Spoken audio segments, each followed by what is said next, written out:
ഗാന്ധിവധത്തിൽ RSSന് പങ്കിട്ടെന്ന പരാമർശത്തിൽ CPI നേതാവ് advocate VS സുനിൽകുമാറിന് ജാമ്യം. കണ്ണൂർ ജില്ലാ കോടതിയിൽ സുനിൽകുമാർ നേരിട്ടെത്തിയായിരുന്നു ജാമ്യം എടുത്തത്. മുൻ കൃഷിമന്ത്രി കൂടിയാണ് VS സുനിൽകുമാർ. 2021 ജനുവരി 29-നാണ് VS സുനിൽകുമാർ കേസിനാസ്പദമായിട്ടുള്ള പരാമർശം നടത്തിയത്. അന്ന് ഫേസ്ബുക്കിലൂടെയായിരുന്നു പരാമർശം. നാഥൂറാം വിനായക് ഗോഡ്സെയെ RSS കാബാലികൻ എന്ന് വിശേഷിപ്പിച്ച് സുനിൽകുമാർ ഫേസ്ബുക്കിൽ അന്ന് പോസ്റ്റ് ഇട്ടിരുന്നു. ഫേസ്ബുക്ക് പോസ്റ്റിൻ്റെ ഈ പരാമർശത്തിനെതിരെ RSS കേരള പ്രാന്ത സംഘ ചാലക് KK ബൽറാം നൽകിയ പരാതിയിലായിരുന്നു കേസെടുത്തിരുന്നത്. കേസിൻ്റെ അടിസ്ഥാനത്തിൽ സുനിൽകുമാർ കോടതിയിൽ ഹാജരാവുകയായിരുന്നു. തുടർന്ന് കോടതി ജാമ്യം അനുവദിക്കുകയായിരുന്നു. ഇതാണ് കഴിഞ്ഞ ദിവസങ്ങളിലായിട്ട് പുറത്തു വന്ന ഒരു വാർത്ത. ഇതിവരുടെ സ്ഥിരം പരിപാടിയാണ്. കുറേ കാലം ഇത് കോൺഗ്രസ്സുകാർക്കായിരുന്നു ഈ സൂക്കേടുണ്ടായിരുന്നത്. അവരുടെ നേതാവായിട്ടുള്ള, അവർ ഇപ്പോഴും യുവ നേതാവ് എന്ന് അവർ തന്നെ വിശേഷിപ്പിച്ചുകൊണ്ടിരിക്കുന്ന രാഹുൽ ഗാന്ധി ഒന്നിലധികം തവണ കോടതി കയറുകയും ഖേദം പ്രകടിപ്പിക്കുകയും മാപ്പ് പറയുകയും ചെയ്യുകയുണ്ടായി. പലതവണ ഇന്ത്യയിലെ പരമോന്നത കോടതി അടക്കം RSSന് ഗാന്ധിവധവുമായിട്ട് ബന്ധമില്ല എന്ന് പറഞ്ഞു കഴിഞ്ഞതാണ്. അതിനുശേഷവും ഇത്തരക്കാർ ഈ നുണ തന്നെ പല ആവർത്തി പറഞ്ഞ് കൊണ്ടേയിരിക്കുകയാണ്. കാരണം അവർക്കറിയാം ഇന്നും ഈ രാജ്യത്ത് വിഡ്ഢികളും മണ്ടന്മാരുമായിട്ടുള്ള ജനങ്ങൾ ബാക്കിയുണ്ടെന്നും അതുകൊണ്ടാണ് കോൺഗ്രസ്സുകാരും കമ്മ്യൂണിസ്റ്റുകാരും ഒക്കെ രാജ്യത്തിൻ്റെ അവിടെ ഇവിടെയായിട്ട് ഇപ്പോഴും ബാക്കിയായിട്ടിരിക്കുന്നതെന്നും നന്നായിട്ട് അവർക്കറിയാം. അതുകൊണ്ട് തന്നെ ഇത്തരം കള്ളം ചിലവാകും എന്നും അവർക്കറിയാം. കുറേ കാലം ഈ കള്ളം പറഞ്ഞ് പ്രചരിപ്പിച്ചു കൊണ്ടിരുന്നത് കോൺഗ്രസ് ആയിരുന്നുവെങ്കിൽ ഈ അടുത്ത കാലത്തായിട്ട് അത് കമ്മ്യൂണിസ്റ്റുകാർ കൂടി ഏറ്റുപിടിച്ചിരിക്കുകയാണ്.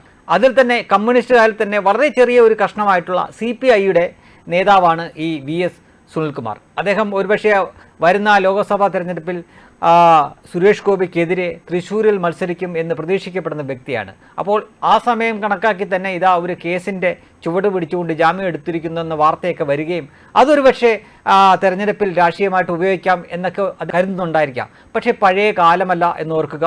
ഇന്നിപ്പോൾ നിങ്ങൾ പടച്ചുവിടുന്ന ന്യൂസുകൾ മാത്രം വായിക്കുന്ന ഒരു ജനതയല്ല, ഒരു തലമുറയല്ല ഇവിടെ ഉള്ളത് എന്ന് ഓർക്കുക. ഇന്നിപ്പോൾ സോഷ്യൽ മീഡിയ എന്ന സംഗതിയുണ്ട്. അതുപോലെ തന്നെ മുൻകാലങ്ങളിൽ അറിവുള്ളവർ എഴുതി വച്ചിരിക്കുന്ന കാര്യങ്ങളുണ്ട്. അതൊക്കെ പഠിക്കാനും വായിക്കാനും ഒക്കെ ഉള്ള സംവിധാനങ്ങൾ ഇന്ന് കൂടിക്കൂടി വരികയാണ്. അതിനാൽ തന്നെ അറിവുള്ള പല ആളുകളും ഇതിനു മുമ്പേ ഈ ഒരു വിഷയത്തിൽ പറഞ്ഞിട്ടുള്ള കാര്യങ്ങൾ ഇന്ന് ഇപ്പോൾ ആരോഗ്യമന്ത്രിയായിരിക്കുന്ന വീണ ജോർജ് മുൻപ് മാധ്യമപ്രവർത്തകയായിരുന്ന സമയത്ത് അന്നൊരു ജഡ്ജിയായിട്ടൊക്കെ പ്രവർത്തിച്ചിട്ടുള്ള ഒരു വ്യക്തി അതിനുശേഷം വിരമിച്ചതിന് ശേഷം അദ്ദേഹത്തെ ഇൻ്റർവ്യൂ ചെയ്യുന്ന സമയത്ത് അദ്ദേഹം തന്നെ പറയുന്നുണ്ട്, എൻ്റെ അറിവിൽ RSSന് അതിൽ പങ്കില്ല എന്ന്. RSSന് പങ്കുണ്ടോ എന്ന് പറയുന്നത് അതൊരു ആരോപണം മാത്രമാണ് എന്ന് അദ്ദേഹം പറഞ്ഞിരുന്നു. അതിൻ്റെ കൂടെ RSSനെ പറ്റി അദ്ദേഹം കുറച്ച് നല്ല കാര്യങ്ങൾ കൂടി പറഞ്ഞിരുന്നു.